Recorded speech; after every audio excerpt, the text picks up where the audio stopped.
E aí, macacada?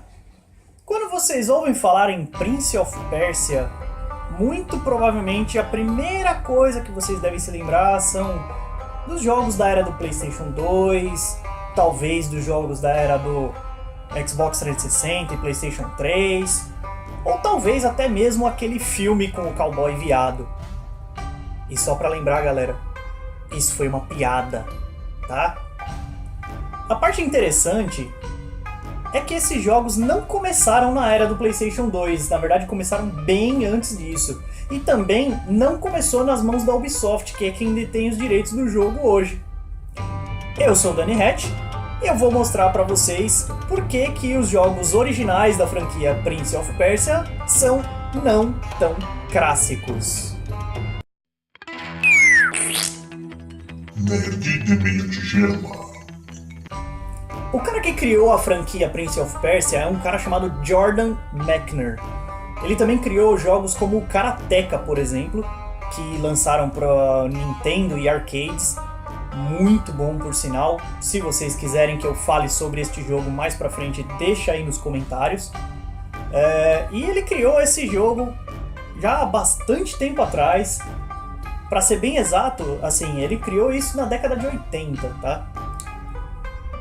Muito antes do Dastan andar pelas paredes, e até mesmo dele ter esse nome, o Jordan Mechner buscou inspiração em histórias como As Mil e Uma Noites, Caçadores da Arca Perdida, As Aventuras de Robin Hood, para fazer a sua história fantástica, e fez uma mistureba de coisas, e em 1989 ele lançou para os computadores Apple II e logo em seguida para os computadores PC com o sistema DOS, o primeiro Prince of Persia. O primeiro Prince of Persia, a história dele gira em torno do seguinte: o sultão da cidade onde se passa a história toda, tá? Não tem nome específico, mas o sultão está fora da cidade em uma viagem por causa de uma guerra que está acontecendo, e ele deixou o vizir dele, que é um feiticeiro muito poderoso de nome Jafar. Aliás, vocês já pararam para perceber que todo feiticeiro habituado nessa ambientação de Pérsia, Mil e Uma Noites, sempre tem o nome de Jafar? Será que é algum nome específico de feiticeiro? Vamos descobrir. Bom, mas isso não importa agora.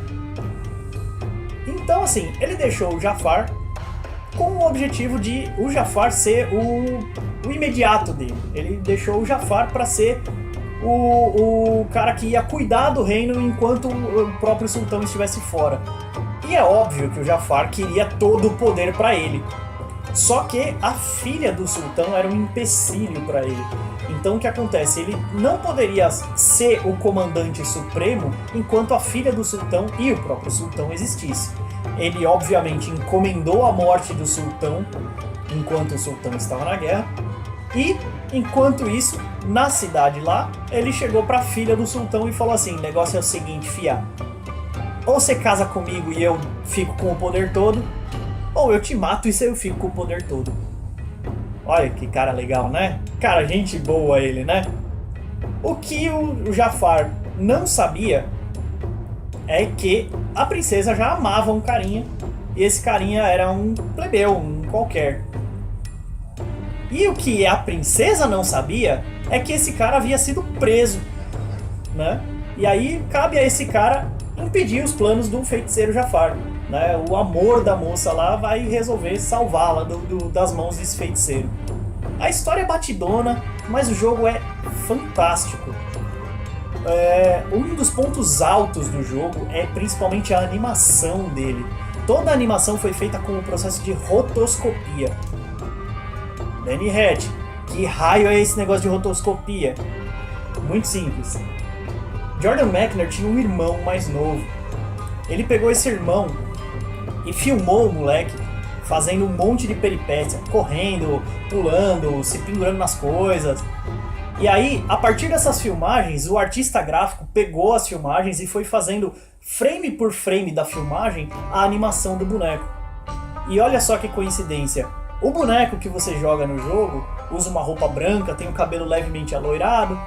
O irmão do Jordan Mechner é exatamente assim. Dá uma olhada nesse vídeo que eu vou colocar aqui em alguma referência, ou aqui, ou aqui, ou aqui, ou aqui, eu sei lá eu aonde. Então assim, daí você tira uma ideia, né? O cara copiou o moleque inteirinho inclusive todos os movimentos que ele fez.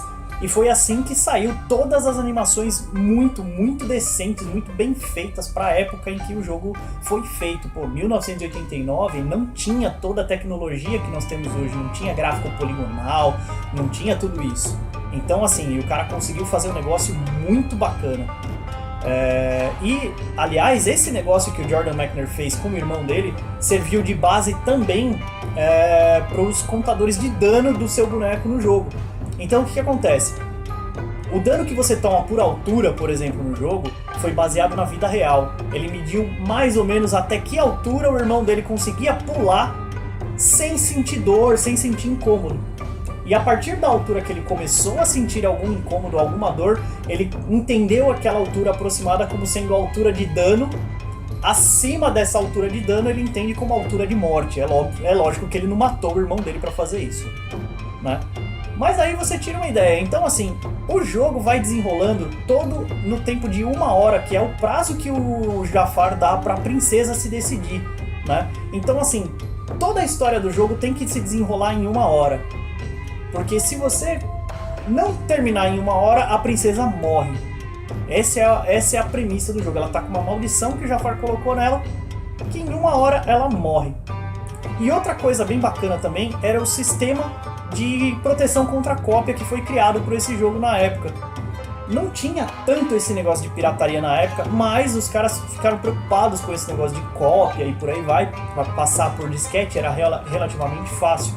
Então o que eles fizeram? Eles criaram um manual do jogo e um sistema de senha a partir do momento que você passa a primeira fase. Então você passou a primeira fase, o jogo vai te pedir uma senha. Essa senha vai ser a primeira letra da primeira palavra de uma linha X de uma página Y do manual. Então assim, ele vai te pedir a palavra, a quinta palavra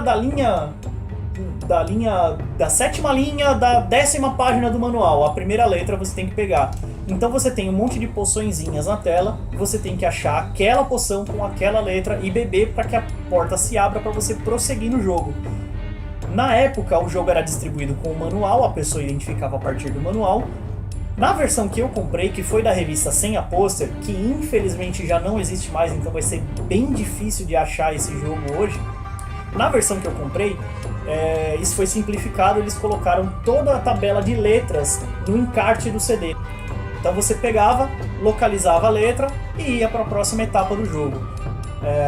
Hoje com a internet é muito mais fácil, você não precisa mais ficar lendo o manual nem nada disso, você vai na internet, pesquisa e continua. Então essa proteção contra a cópia se tornou ineficaz hoje em dia. Mas para a época era muito eficiente porque só quem tinha o manual é que conseguia prosseguir no jogo. Se não tivesse o manual, jogava só a primeira fase. E outra coisa bem legal a respeito desse jogo é o nível de dificuldade. Você começa com quebra-cabeça simples, você começa com inimigos fáceis, e ao longo da história o jogo vai te dando cada vez mais desafios. Então ele vai te dando quebra-cabeças mais difíceis, ele vai te dando fases mais complexas, ele vai te dando inimigos mais difíceis e mais resistentes. E é assim que a dificuldade do jogo avança. Tem até um momento bem interessante em que você atravessa um espelho e uma sombra maligna sua surge desse espelho, é uma doideira. E aí essa sombra maligna fica te trollando o jogo inteiro. Tipo, tem um momento do jogo em que você tem uma poçãozinha que você aumentaria a sua vida, você vai lá seco pra pegar essa poção, a sombra aparece, bebe a poção e sai andando, saca? Só pra tirar uma com a sua cara. É bem legal. E aí o jogo vai avançando até você chegar no Jafar, e aí você tem basicamente 2 jeitos de enfrentá-lo. Um jeito fácil e um jeito difícil. O jeito difícil é você ir lutando de espada com ele até você conseguir vencer. O jeito fácil é o seguinte: você tá numa ponte lutando com ele, e essa ponte tem um buraco. Então assim, se você conseguir trocar de lado com ele e dar um golpe, ele cai pro outro da ponte, já era, morreu, acabou, você vence o jogo. É claro que passar pra ele e dar esse um golpe não é tão fácil assim, mas tudo bem. Então é isso, galera. O Prince of Persia tá aqui pra vocês.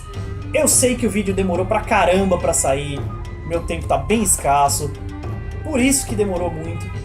Eu espero que vocês gostem. Se vocês gostaram, se quiserem um long gameplay aí no canal, eu posso fazer tipo 1, 2 fases por vídeo. Deixa aí nos comentários. Se vocês gostaram das curiosidades sobre o jogo que eu deixei aí pra vocês, dá um like aí. Se você gostou muito do vídeo, coloca ele nos seus favoritos e não se esqueça de se inscrever no canal e me seguir nas redes sociais que estão aí na descrição do vídeo. É isso aí, galera. Eu espero que vocês tenham gostado e não se esqueçam, fiquem sempre ligados porque logo logo tem mais.